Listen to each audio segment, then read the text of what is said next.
Hello শিক্ষার্থী বন্ধুরা, আশা করি তোমরা সবাই ভালো আছো। আজকে মূলত আমি যে বিষয়টা নিয়ে কথা বলবো সেটা হচ্ছে রসায়ন বিজ্ঞানের তৃতীয় অধ্যায় পদার্থের গঠন। তার মধ্যে আলোচনা করব হচ্ছে আইসোটোপ, পারমাণবিক ভর বা আপেক্ষিক পারমাণবিক ভর, আইসোটোপের শতকরা হার থেকে গড় আপেক্ষিক পারমাণবিক ভর নির্ণয়।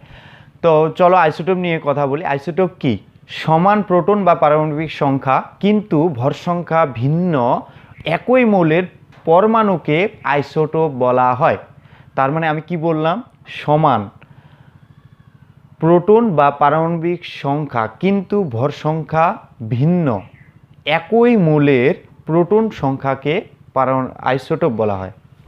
তো এখন আইসোটোপ আসলে একই একটা মৌলে থাকবে কিন্তু পরমাণুর ভর সংখ্যাগুলো আলাদা আলাদা থাকবে।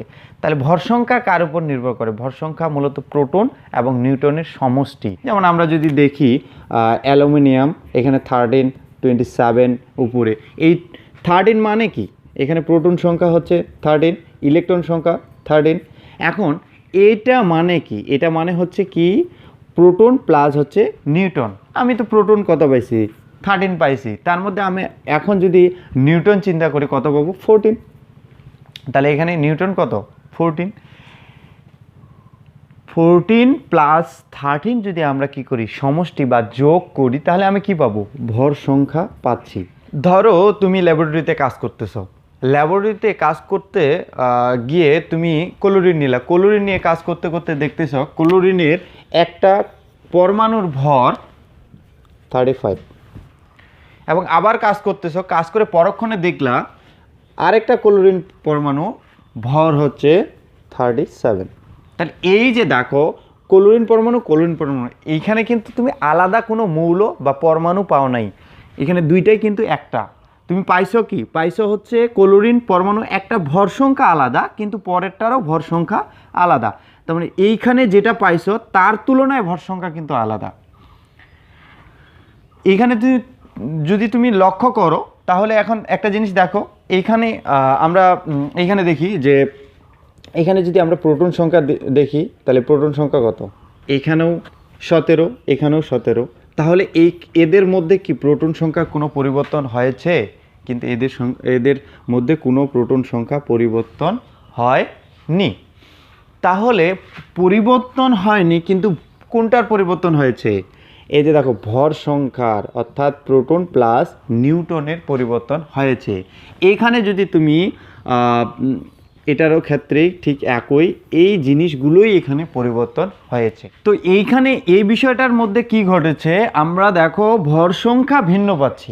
ভর সংখ্যা কী পাচ্ছি? এখানে 35, এখানে 37। তার মানে এদের মধ্যে কিন্তু প্রোটন প্লাস নিউটনের সমষ্টি, অর্থাৎ নিউটনের পরিবর্তন আছে। তাহলে এখানে দেখো প্রোটন সংখ্যা যদি 17 হয়, পারমাণবিক সংখ্যা যদি 17 হয়, তাহলে এখান থেকে আমি কি পাবো? ইলেকট্রন সংখ্যাও 17 পাবো।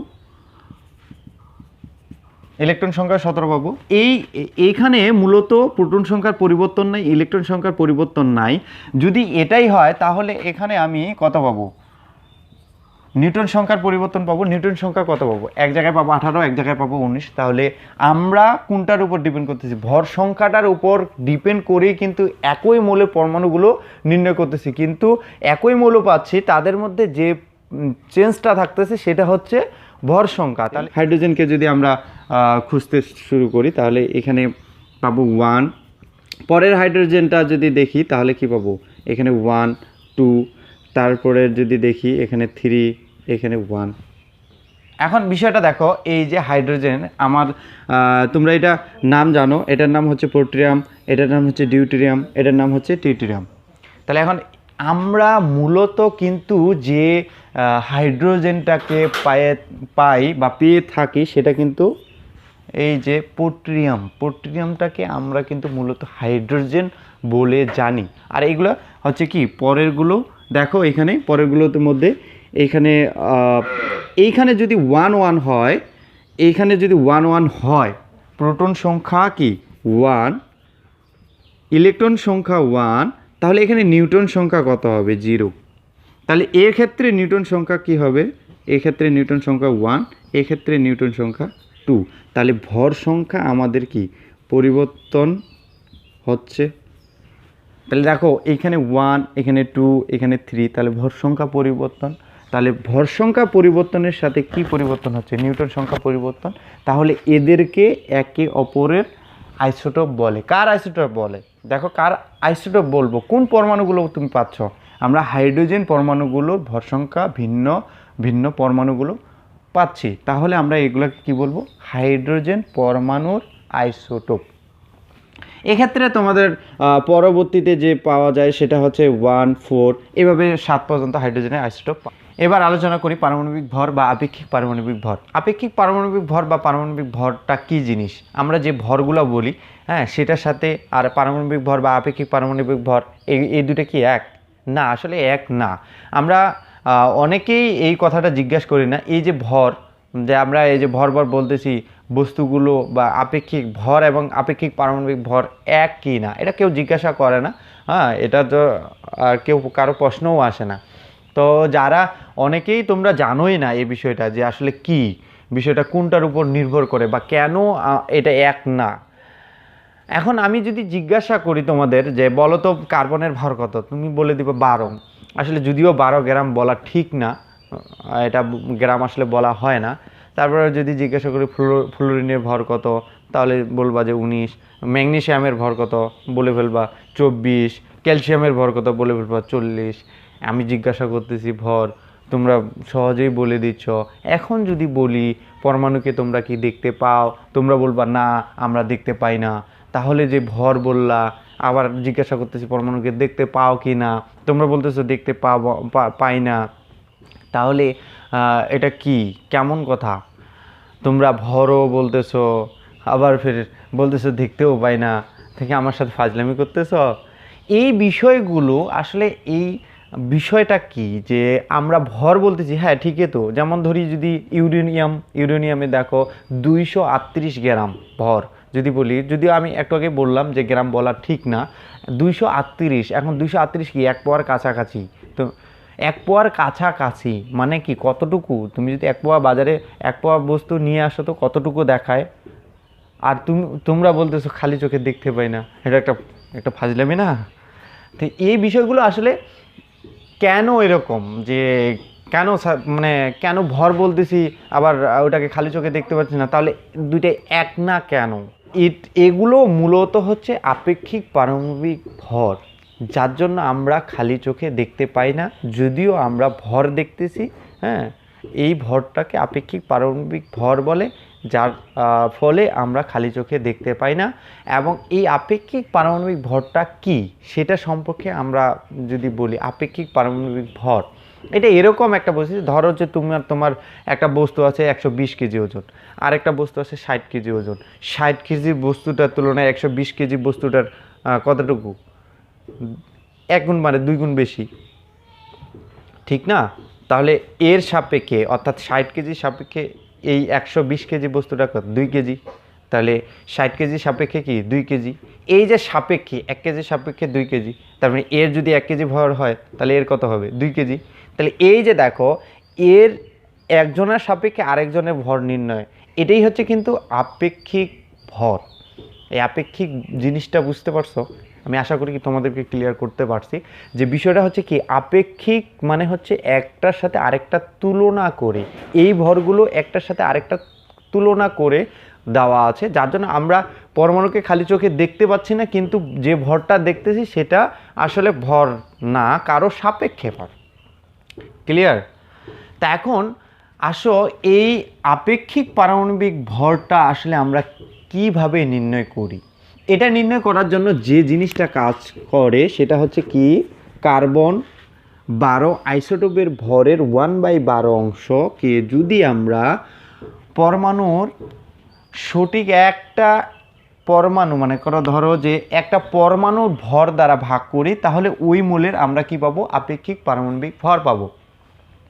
এখন কথাটা হচ্ছে যে এই যে আমি লিখে রাখছি ফ্লোরিনের একটি পরমাণু ভর, আবার অ্যালুমিনিয়ামের একটি পরমাণু ভর।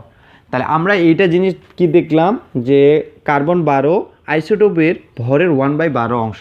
এখন যদি আমরা কোনো মূলের আপেক্ষিক পারমাণবিক ভর বের করতে চাই, তাহলে কি সূত্রটা লিখব? যে আমি সংক্ষেপে লিখতেছি, আতে হচ্ছে আপেক্ষিক পাতে হচ্ছে পারমাণবিক ভর, তাহলে আমরা সূত্রটা কি পাবো?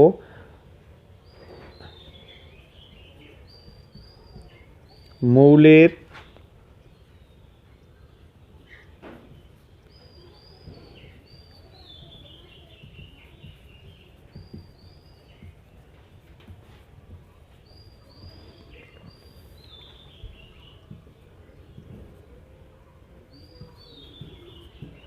আচ্ছা আই লিখলাম, সংক্ষেপে লিখতেছি আই আছে আইসোটোপ ভরের 1/12 অংশ। তাহলে দেখো একটা কোনো মৌলের পারমাণবিক মানে আপেক্ষিক পারমাণবিক ভর বের করার জন্য মৌলের একটি পরমাণুর প্রকৃত ভর কি? এইখানে আমি ফ্লোরিন এবং অ্যালুমিনিয়ামের, সরি এখানে এলটা উঠে নেই, অ্যালুমিনিয়ামের একটি পরমাণুর ভর দেওয়া আছে। আসলে একটি পরমাণুর ভর, এই যে ভরটুকু দেওয়া আছে এই ভরটা কিন্তু সঠিক, এই ভরটা কিন্তু সঠিক, একদম প্রকৃত ভর, সঠিক ভর আমরা এই একটি পরমাণুর ভর দেওয়া আছে। তাহলে এইটার মানে কি? এটার মানে দেখো, এটার মানে এটা বোঝায় যে এক অর্থাৎ 3.16কে 1 দিয়ে 23টা শূন্য দিতে হবে। চিন্তা করো 3.16 গ্রামকে 1 দিয়ে 23টা জিরো বসায় একে যদি ভাগ করো যে অংশটুকু পাবা। আবার দেখো আমি বলতেছি 3.16 গ্রাম নিয়ে একে ভাগ করতেছ হচ্ছে 1 দিয়ে 23টা শূন্য বসায় একে ভাগ করলে কত পাবা? কতটুকু অংশ? যেটুকু অংশ আসবে সেটাই হচ্ছে ফ্লোরিন পরমাণুর একদম সঠিক ভর। তাহলে চিন্তা করো এই 3 গ্রাম বস্তুকে, আমি 3 গ্রাম ধরতেছি, 3 গ্রাম বস্তুকে যদি আমি 1 দিয়ে 23টা শূন্য দেই, একে যদি আমি ভাগ করি কতটুকু অংশ পাবো? কতটুকু অংশ পাবো? ওই অংশটুকুই হচ্ছে ফ্লোরিন পরমাণুর একদম একটা পরমাণুর সঠিক ভর। তাহলে একটা পরমাণুর সঠিক ভরকে যদি আমরা এইখানে লিখছি কি কার্বন 12 আইসোটোপের ভরের 1/12 অংশকে ভাগ করি, এটা দিয়ে ভাগ দেই, অর্থাৎ একটা পরমাণুর সঠিক ভরটাকে যদি আমরা কার্বন 12 আইসোটোপের ভরের 1/12 অংশ দ্বারা ভাগ করি, তাহলে যেটা পাবো সেটাই হবে ওই পরমাণুর আপেক্ষিক পারমাণবিক ভর। তো আমরা ফ্লোরিনের যদি দেখি, ফ্লোরিনের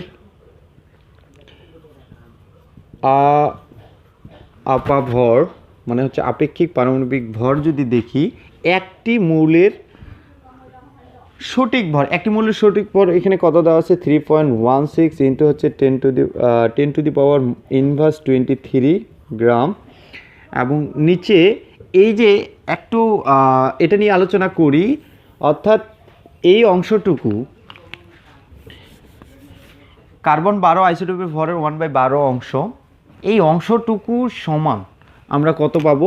এই অংশটুকু সমান পাবো 1.66 ইন্টু হচ্ছে 10 টু দি পাওয়ার ইনভার্স 24 গ্রাম। অর্থাৎ একটা কার্বন আইসোটোপের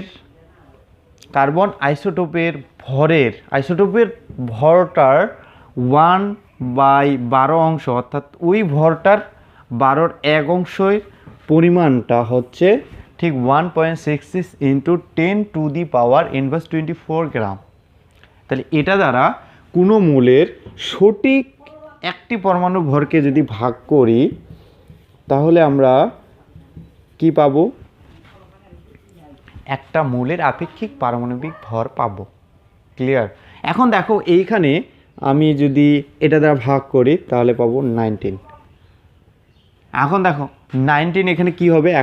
একক হবে না, কারণ এই গ্রাম তো কেটে যাচ্ছে। ক্লিয়ার? আপেক্ষিক পারমাণবিক ভর। ঠিক একইভাবে যদি অ্যালুমিনিয়ামেরটা করো, অ্যালুমিনিয়ামেরটা পাবা। ঠিক আছে? এই যে দেখো একটা জিনিস ভালো করে দেখো, একটা মৌলের একটা মৌলের একটি পরমাণুর প্রকৃত ভর দিয়ে যদি আমরা এই কার্বন 12 আইসোটোপের 1/12 অংশ দিয়ে ভাগ করি তাহলে আমরা কি পাচ্ছি? আপেক্ষিক পারমাণবিক ভর পাচ্ছি। তাহলে এভাবে পরে তোমরা অ্যালুমিনিয়ামেরটা বের করবা, বের করে দেখবা যে আসলে আপেক্ষিক পারমাণবিক ভর অ্যালুমিনিয়ামের কত। এখন বিষয়টা হচ্ছে যে আমরা অনেকের বিষয় দেখতেছি, অনেকেরই পারমাণবিক ভর পয়েন্ট আকারে আছে। যেমন ধরো ক্লোরিনের 35.5, তারপরে কপারের 63.5, এগুলো নিয়ে পরের টপিকসে আসতেছি। এবার আলোচনা করব আইসোটোপের শতকরা হার থেকে গড় আপেক্ষিক পারমাণবিক ভর নির্ণয়। আসলে এই জিনিসটা কি, আমরা আইসোটোপ একটু আগে দেখে আসলাম, যদিও কনফিউজ থাকে আরেকটু দেখে আসো, আর তারপরে এটা নিয়ে আলোচনা করি। শতকরা কথাটা বলছে, শতকরা সবাই জানো 100-র মধ্যে কতটুকু। তাহলে আমরা আইসোটোপ বলতে কি জানি, যে একই মূল্যের ভিন্ন ভিন্ন পরমাণুর ভর সংখ্যা থাকবে, সেগুলো হচ্ছে আইসোটোপ। ধরো আমি এখানে ক্লোরিন লিখলাম, একটা ক্লোরিনের ভর আছে কত 35, এখানে আমি লিখলাম হচ্ছে আরেকটা ক্লোরিন পরমাণুই লিখলাম, এর ভর হচ্ছে 37। দেখো এখানেও ক্লোরিন এখানেও ক্লোরিন, কিন্তু এর ভর সংখ্যা কত 35, এর ভর সংখ্যা কত 37। তাহলে ভর সংখ্যা কি একই? না, ভর সংখ্যা একই না, আলাদা। তাহলে মৌলও কিন্তু একই। তাহলে এখান থেকে যদি তুমি দেখো প্রোটন সংখ্যা কত 17, এখান থেকে যদি দেখো প্রোটন সংখ্যা কত 17, একই না, প্রোটন সংখ্যা সমান, তার মানে এই মূল্যটা তো একই, তাহলে সব কিছু তো একই হবে, কিন্তু ভর সংখ্যা এদের ভিন্ন।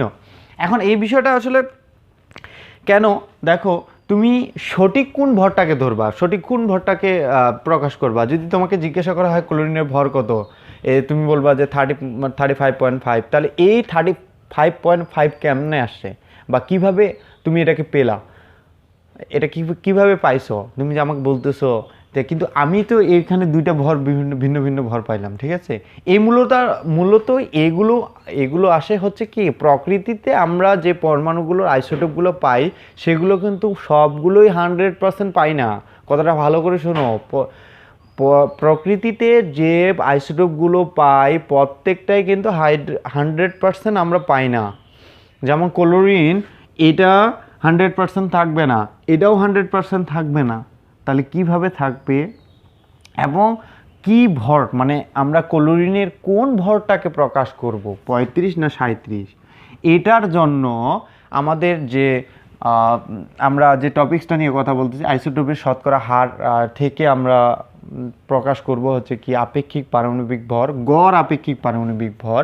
আসলে এদের এইভাবে এই প্রকৃতিতে যে মৌলগুলোর এরকম আলাদা আলাদা ভর সংখ্যা বিশিষ্ট আইসোটোপ পাওয়া যায় তাদেরকে গড় আপেক্ষিক পারমাণবিক ভরটা কিন্তু তোমরা প্রকাশ করো, অর্থাৎ পর্যায় সারণী যে ভরটা দেওয়া আছে সেটা হচ্ছে কিন্তু গড় আপেক্ষিক পারমাণবিক ভর। কাদের? যাদের এরকম ভর সংখ্যা আলাদা আলাদা আইসোটোপ আছে তাদের, এবং যেগুলো প্রকৃতিতে পাওয়া যায় না সেগুলোর পারমাণবিক ভর বা আপেক্ষিক পারমাণবিক ভর যেটা দেওয়া আছে সেটাই। বুঝতে পারছো? এখন বিষয়টা হচ্ছে কি, এখানে আসো যে এই ক্লোরিন পাইলা, তুমি কোনটাকে ভর প্রকাশ করবা, তার জন্য তোমাকে কি করতে হবে, এখন দেখতে হবে প্রকৃতিতে তুমি কোনটাকে কত পার্সেন্ট পাচ্ছ। কি বললাম? প্রকৃতিতে তুমি কোনটা কত পার্সেন্ট পাচ্ছ, এটা কত পার্সেন্ট পাচ্ছ, এটা কত পার্সেন্ট পাচ্ছ। ধরো এটা তুমি 75% পাচ্ছ, তাহলে 75 তুমি কিন্তু এটা ফুলফিল আর পাবা না, তাহলে এটাকে কত পাবা, এটা হচ্ছে 25% পাবা। তাহলে তুমি প্রকৃতিতে কি পাচ্ছ, এটাকে কত পার্সেন্ট পাচ্ছ 75%, এটাকে কত পার্সেন্ট পাচ্ছ 25%। তাহলে এখন দেখো এর গড় আপেক্ষিক পারমাণবিক ভরটা কি হবে, তাহলে গড় আপেক্ষিক লিখলাম সংক্ষেপে, পাতে হচ্ছে পারমাণবিক ভর। তাহলে এখন চিন্তা করো, এই যে 75% পাচ্ছ এটাকে আমরা পি দ্বারা প্রকাশ করি, এই যে ভরটা এটাকে এম দ্বারা প্রকাশ করি, এই 25% দ্বিতীয় আইসোটোপটার এই পার্সেন্টটাকে আমি এম দ্বারা প্রকাশ করব এবং এই ভরটাকে কিউ দ্বারা। তাহলে এখন আমি কিভাবে করব এখন পি ইন্টু এন প্লাস হচ্ছে M into Q divided by 100।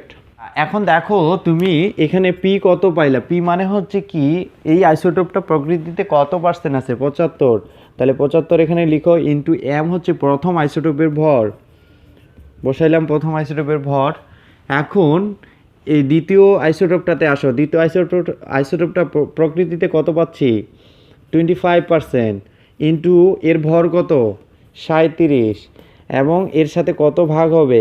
100। এটাকে যদি আমি গুণফলক ক্যালকুলেটরে করি তাহলে পাবো 35.5। তাহলে এখন দেখো, তাহলে আমরা কিভাবে প্রকাশ করতেছি? এই ক্লোরিনে তোমরা পর্যায় সারণীতে যে ভরটা পাও সেটা কিন্তু 35.5।